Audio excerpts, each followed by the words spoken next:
this Lord of the Rings Rise to War video, we're going to review all of the tier 2 commanders for the good side to come up with a tier list. Which ones are the very best and worthy of your investment, and which ones are honestly just traps, because some are better than others, some are easier to use than others, and some require you to have very high levels of loyalty to really get the punch that you need.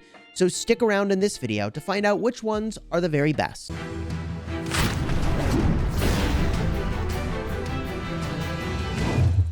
Hello, my friends, and welcome back. I'm Chisgule Gaming, and this video has been very difficult for me to make. Normally, I crank out a tier list immediately when there's a launch of a new game, and I have been playing this game for months before I felt like I can honestly give you a fair assessment of what really is very good. But I just want to call out that I got a lot of feedback, a ton of feedback, from my conversation with Shay Child and also my fellowship and faction members. So a big thank you to them before I begin, because they informed a lot of what went into this list, because as is the case with many mobile games in this genre, we're working with very incomplete information. It's very hard to go and just test something, because you got to find somebody who has it unlocked, you got to find the person who's got the right equipment, and then even just training the troops to run the test is fairly expensive.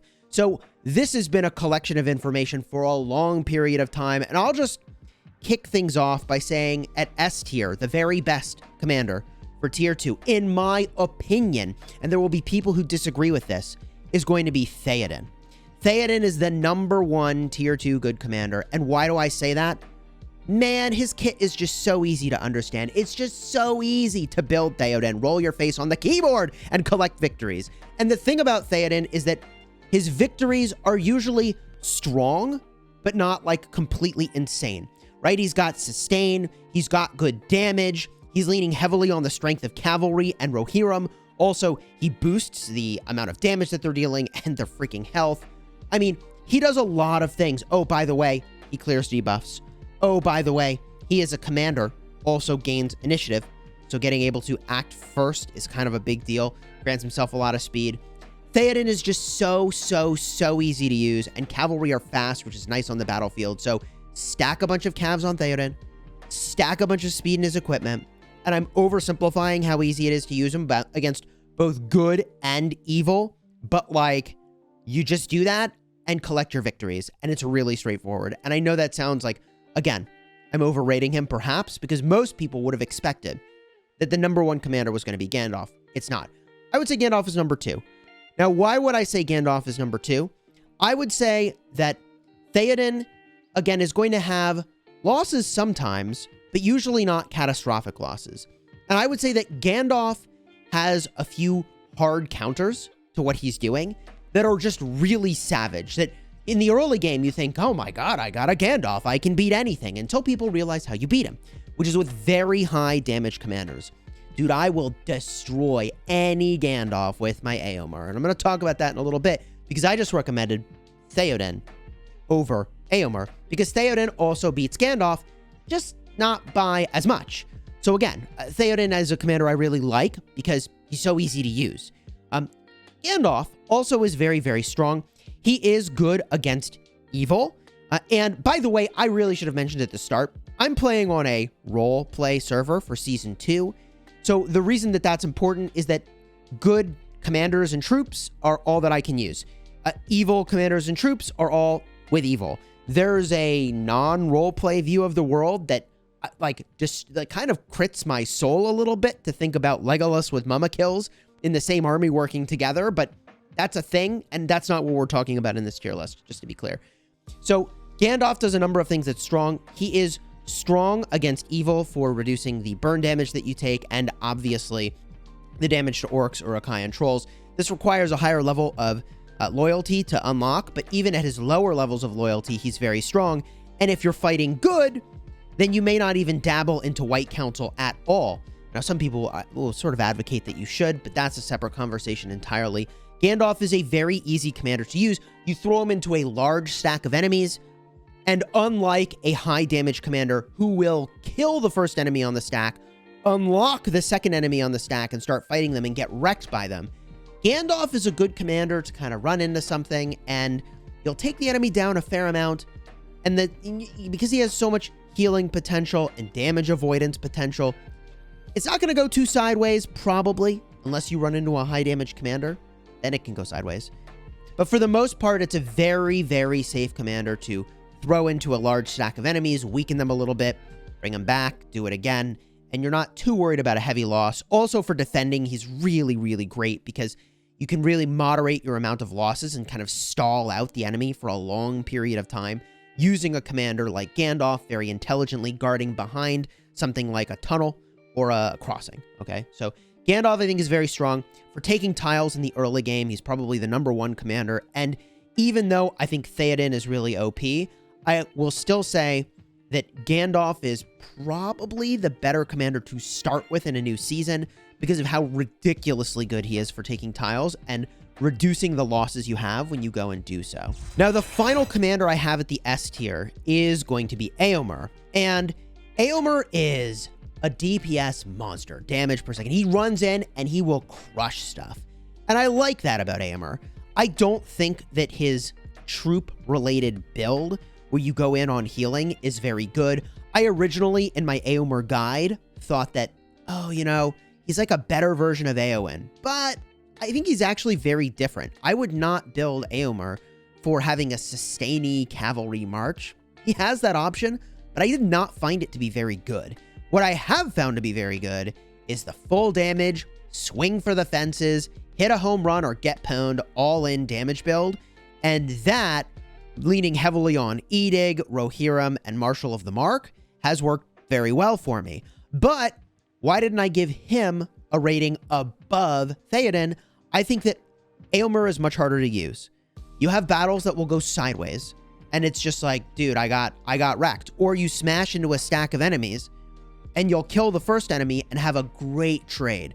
But because you killed them so fast, you hit a second full health enemy, and at that point, you get wrecked, and it equals out. So Éomer's not very good for smashing into a fat stack of enemies. He's better for doing tile chests, hitting somebody, refreshing his troops, and then doing it over again. And even, like, retreating him back to your fort, refresh his troops, send him somewhere where you're going to get a good hit, and then retreat him back. That, I think, is one of the challenges with Éomer, is pretty much after every single fight, you would expect you're going to have to refill your troops, even against an enemy that's not all that strong.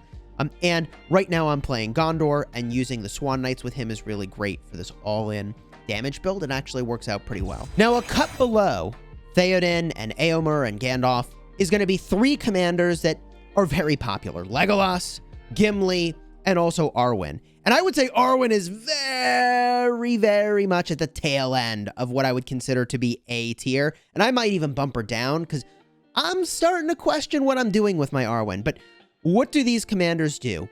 Gimli and Legolas are both very, very high damage commanders. You will be tempted to dabble with their healing. And that's great. That's great when you're leveling them up if you're doing sweeping. But this commander, also Legolas, it's all about big damage. You want to go all in on doing massive damage, and you want to go counter commanders like Gandalf and just end their day. With things like Open Wound at the highest levels of loyalty, you are going to freaking crush them. Now, at lower levels of loyalty, there is good stuff here as well. Being able to protect your elves is very cool, but a lot of people will run just all of the Dwarven frontline units here. Don't even bring any archers, like some sentinels, which I think would actually be a better build, would be to have protect elves and a few sentinels over here. And by the way, if you didn't know, the way that protect elves works is, as it says, the dwarf unit with the highest defense takes the damage instead of the elf, which is pretty cool. At least it's that way for the normal attacks. I don't know if it works that way for other attacks, but all that to say, very high damage, counters healing commanders like Arwen and Gandalf very, very well. Same is true, of course, of Legolas, although I was showing the kit for Gimli just a moment ago. Very high damage commander. With both of these commanders, you need to use them intelligently. You ideally want to know what enemy you're going to hit before you go hit them, and then just end their day because you counter them. These commanders also can be countered, and when they are countered, they get wrecked. Things that give them a hard time, as an example, would be stuns or when they don't have initiative and they lose a lot of their troops up front. That can be fairly problematic. But let's talk for a moment about Arwen, who is a commander I invested in early, and I don't exactly regret that investment, but I'm also not finding her to be amazing. In other words, I've got commanders like Gimli that I know can go in and they can counter certain things and be countered by certain things. And Arwen is like a weaker Gandalf, who sometimes I find my report turns out surprisingly well. But for the most part, I kind of cringe whenever I send Arwen into a fight. I'm like, oh God, am I about to lose a bunch of troops? Oh, I don't know if this is a good idea or not. So maybe other people are finding more success with Arwen. I'm using a tanky healing build, all in on Queen of the Reunited Kingdom, all in on Endumiel. But I don't know, man. I gave her a good grade because she is solid in the early part of the season, but toward the mid to late part of the season, it feels like you need to have more commanders leveled up, right? You want commanders that are universally good at the start, and then you want commanders that are good at specific tasks in the mid game and the late game. And Arwen, she's fine. But when I send her at like a stack, okay, I worry about her getting hard countered much more than I worry about Gandalf getting hard countered. And Arwen and Gandalf are very similar in that they are tanky, healing commanders. I get it. But I just find her to not be as good. And if you've got a build that's better, I'm eager for that down below in the comments. Now, there is one commander that like might be A tier, might be B tier, and I haven't figured him out yet. And that's in part because he dropped mid-season for us. And that's going to be El Rohir. And like this dude might be A tier, might be B tier. That's my suspicion for where he belongs. He's got a lot of interesting things in his kit. Troops that are subject to madness take less damage. I don't know.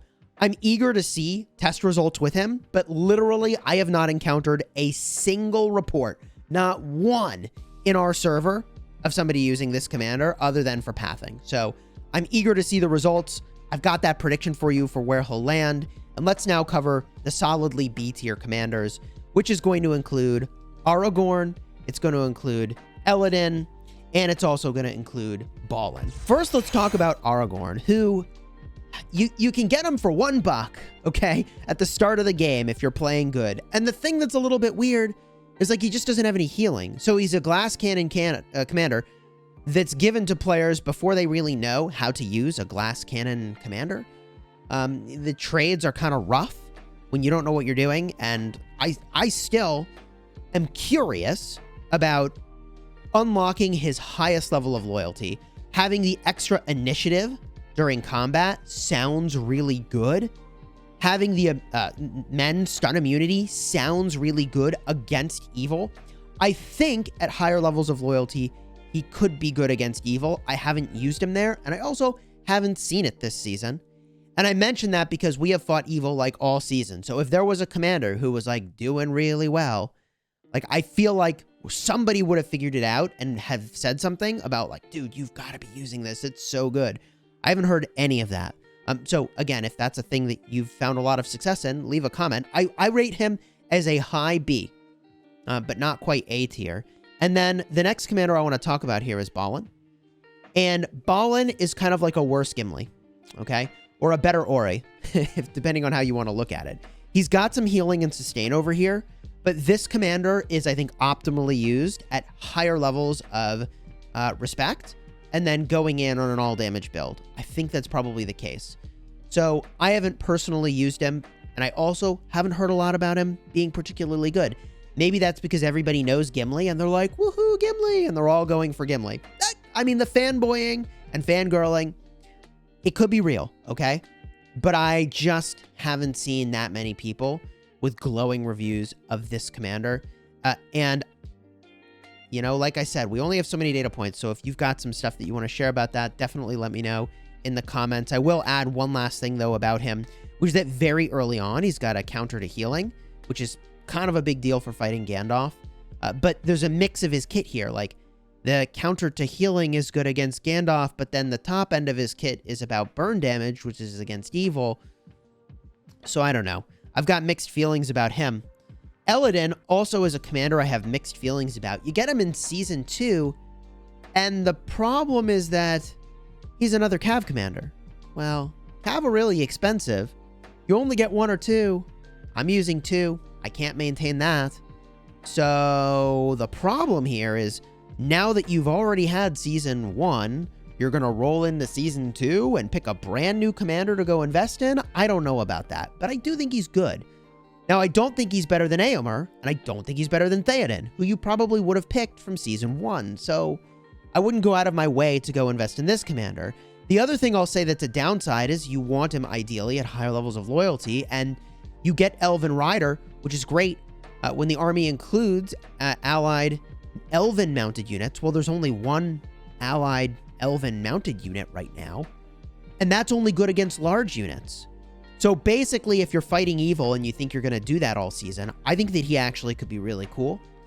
He also gets stun immunity for himself.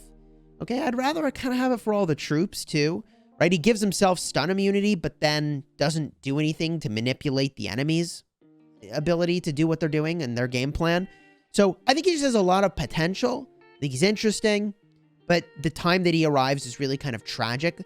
If you're fighting evil, I think he could be really solid. He's probably good against good as well, but I haven't seen it. Nobody's using him basically at all on our server, maybe a couple people. If it shows up on the battlefield, I'll make a video about it. Now, this is the part where we get to the tragic entrance, the very tragic low-rated commanders here. And GG for Imrahil. We've got a player who has spent all season, literally a month, trying to break Imrahil.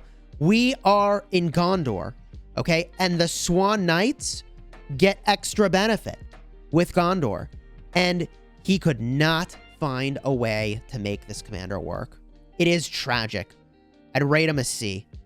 I think he should be really good, but I can't figure it out. The idea that you get men and elves to cause maximum damage, I actually love that. That could be cool. Okay, mounted units, stun immunity, madness immunity is freaking sick, man. I love that. That should be good. And the commander, really the commanders that you should be good against are the ones that cause madness. We've fought a lot of evil commanders that cause madness. But we could not find a way to make him work. We really struggled here. This commander is all about men. Ideally, you are Gondor if you're using him. But I just can't recommend him, especially when compared to Theoden, where, I mean, look, it's tongue-in-cheek, but like roll your face on the keyboard and collect victories with Theoden. You know? And I get that this is a mobile game, so you don't play with a keyboard, but you see what I'm saying. So the final two commanders we need to talk about here are Denethor and Frodo and Sam. Now, both of these commanders could theoretically be much, much, much better if you have a specific helmet. Well, maybe not a specific helmet, but if you have a helmet with a specific modifier that makes them immune to madness. Why is that? Both of these commanders go mad, and if you can prevent them from going mad while getting all of the upside of their abilities that are related to granting themselves madness, right, then that's really good. So Denethor, right, enters a state of madness, but he boosts his unit damage by 2% per point from a main ability. Just think about that for a second. For a main title, that's really good. For title abilities, that's really good. Normally, like a 2% damage boost you would expect from the skills. So he's got good stuff, but the cost is very high for going mad.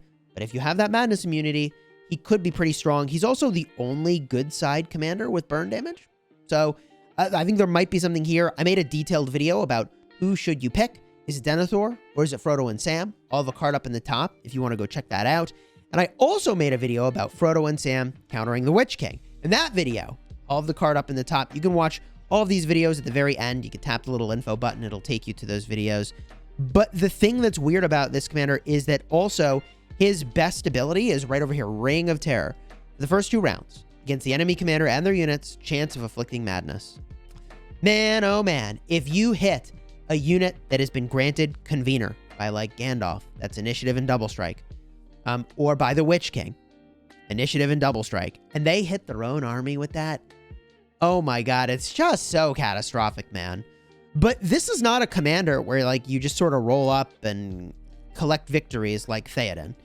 This is a commander you really have to be very skilled, I feel like, and know what you're doing in order to get a lot of success out of him. And that's not to knock Theoden players at all. I'm just saying Theoden, put calves on him, speed on him, and it's like pretty straightforward how that works.